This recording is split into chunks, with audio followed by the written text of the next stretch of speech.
Now, it's no surprise that one of the biggest needs in this offseason for the Jags would be at the wide receiver position. And you can approach that through the draft, free agency, or trades. And in this video, I want to talk about how the Jags can kind of take an unconventional approach and, go after some receivers in the trade market, because there's a few big names out there that would completely improve our wide receiver room. Let's talk about it.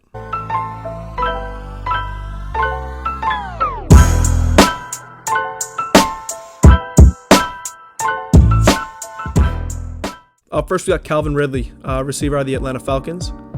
Throughout this past season, Calvin Ridley was dealing with a bit of mental issues. I have no idea what's really going on with that, and I don't want to, make assumptions or, assume anything. But I would assume a change of scenery would be really helpful, and I think that's what they're trying to negotiate for, is just a change of scenery. Calvin Ridley's a fantastic talent, an absolute stud of a wide receiver. He would walk into Jacksonville and instantly be the best receiver we've had since Allen Robinson, like no question.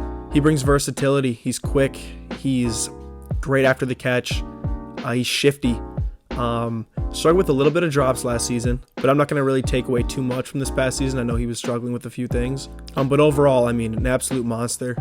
We saw him play with Julio Jones, and looked like what you'd hope a number one option would look like. Now, could you attest Calvin Ridley's play next to Julio Jones being attributed to how much attention Julio gets on the flip side? Sure. But if you watch Calvin Ridley play, you realize that he had the potential to be a solidified number one option on any team. A bit of a smaller frame, but still an absolute monster. I'm not sure exactly what it would cost to get a lot of these guys that I'm going to talk about, but I'd be willing to move a couple picks. Obviously nothing crazy, but maybe a trade down scenario, throw in a third. I'm not sure. I'm not going to pretend like I know exactly what compensation really looks like or how to make the money work, but Calvin Ridley would be a fantastic option to go get him. Up next, we got Amari Cooper. News broke today or maybe it was yesterday. I don't remember. It came out the Cowboys are looking to release, initially, were looking to release Amari Cooper to, open up some cap space. I think it was a $20 million hit this season. But then later it came out that they're now looking to trade him. So from that, at least I take it this way, his value is now decreased. So if you're the Jags in a buyer's market, you probably don't have to spend as much as you were expecting to spend on Amari Cooper now that they were already initially reportedly looking to release him. So that lowers his value. Now, if you're the Jags, you have to go after this. This is probably one of my favorite ones out of the five I'm going to talk about. And a lot of people will say, he's been in the league for a little while. He might be a little older. No, he's 27. Don't get it confused. I know he's been in the league. It feels like a long time. He's played for two different teams, so it maybe seems a little longer than it actually is. But he's still 27, just entering his prime. He's had a little bit of trouble staying on the field. Availability is the most important aspect in a player. What's he going to give you when he's on the field? And when he is on the field, he's a home run hitter. You'll see games where he has 220 yards receiving and 2 touchdowns. On the flip side, you'll see a lot of games where they have, 14, 15 yards, on 3 catches. So, he's a very home run hitter type receiver. But when you watch his game, his route running is just unbelievable. His footwork, he's deceptively quick, great hands, great concentration, can run a dude over every now and again. A real solid receiver overall. And now that this news is out there, you have to be picking up the phone if you're Jacksonville. You need to get Trevor Lawrence some help, obviously.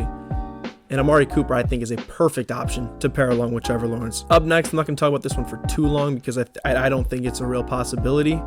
But Michael Thomas, receiver from the Saints. Now, we haven't seen Michael Thomas play football in about 2 years, it feels like. I think he played a couple games 2 years ago.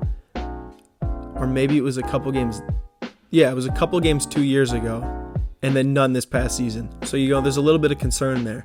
I would have thought this was more of a potential, possibility when we had Urban Meyer because they had a great relationship with each other at Ohio State. But now that Urban's gone, and I think the Saints are going to try and restructure or make things work with Michael Thomas because he's still that dude. He's still that guy. I know it's been a minute since we've seen him play, but he's still Michael Thomas. So I don't think this one's a real, has a real chance of happening. So I wouldn't look too much into this one, but if you might as well pick up the phone, make a call, see what the asking price is, because again, we have money to spend. We have a lot of cap space. Yes, he's making a ton of money, but we can afford it. That's something we can do. Here's another kind of long shot here. DK Metcalf, the receiver from the Seattle Seahawks. Now, this is dependent on one major thing. Are they looking to move on from Russell Wilson? Now, if they trade Russell Wilson, it looks like the Seahawks are going to try and rebuild. Now, if you're going to rebuild, do you really want to extend DK Metcalf if you don't even have a quarterback in place? That's the question. So if he's on the table, you absolutely throw whatever it. I mean, this would be my number one target to look at, would be DK Metcalf.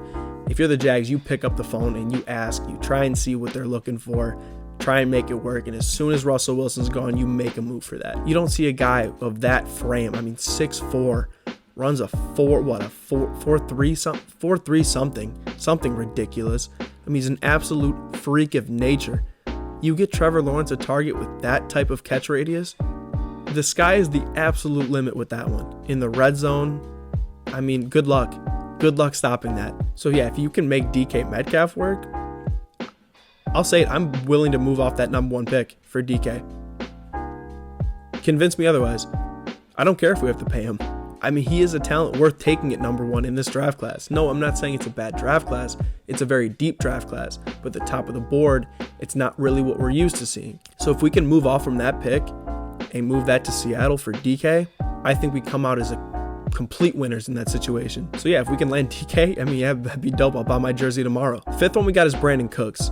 Now this one's an interesting one because I think he's one of the most underrated receivers in the NFL. A guy who's bounced around on multiple different teams, but has found success in every place he's been. A very reliable target. Now I tweeted on January 11th about the idea of trading down and giving like an idea of what we actually should do rather than just saying, oh, I want to trade down. You got to be realistic about it, you know. If you want to trade down because you don't see someone worth it at number 1, what are the odds that another team is going to see something worth it at number 1 if you don't? So like you have to realize that someone has to want to trade up along with you wanting to trade down. So I tweeted out just a thought. Since a lot of you want Evan Neal at number 1, how about the idea of trading back to 3 with Houston? We would swap first round picks so they would get 1 and we would get 3. And somehow acquire Brandon Cooks in that trade. Now that way Houston gets their premier pass rusher. They can take Aiden Hutchinson or Kayvon Thibodeau. And then we could probably still get Evan Neal at 3. Now probably it is risky. But, you know, the Texans have Larry Tunsil at left tackle. You have the Lions. They have 2 solid tackles in Taylor Decker and the guy they just drafted in Penei Sewell. So they're probably not going to take a tackle. So we'll probably have Evan Neal still sitting at 3 unless another team trades up for him. But in that scenario, we acquire Brandon Cooks, and you still have the 3rd overall pick. So it's not too much of a drop-off where you still have solid options up there at the top of the board, but you also acquire a solid target in Brandon Cooks. I'd be a huge fan of this, especially if we came out with Evan Neal at 3. That'd be perfect. It'd be a dream scenario. This one I feel like is a little bit more realistic than the others, per se, but it's also unrealistic to a certain extent because it is an interdivision trade. And that is kind of tough to make work. But yeah, if you're the Jags and you can make a phone call and make this happen, I'm here for it. I would be thrilled with this.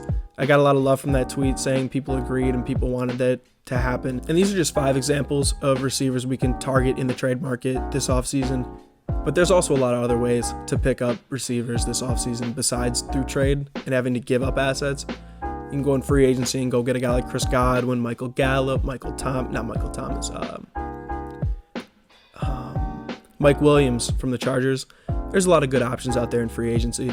Also, the draft is coming up. I mean, we just saw the combine. It happened last night with the receivers running ridiculous 40 times. A lot of good receivers in this class in the speed department, that's for sure. So there's a lot of different paths we can take here to really build up that group and help Trevor, but these are just 5 examples of guys we can look for in the trade market. Now, let me know what you guys think. If you could pick one of these 5, who would you take? What would you give up? You know, would you rather not, give up assets and stick with what we have and go after it in free agency or the draft? I want to hear from you guys. Let me know what you guys think. If you haven't already, make sure to like and subscribe. And also follow me on Twitter. I'll be very active this offseason. I'll give you guys updates on videos and when they're dropping. I'm very active on there, so if you ever want to, shoot something at me, go for it. More likely than not, I'll respond. Link will be right here. I swear I'll get used to that one day. Thanks again for watching the video. And as always, go Jags.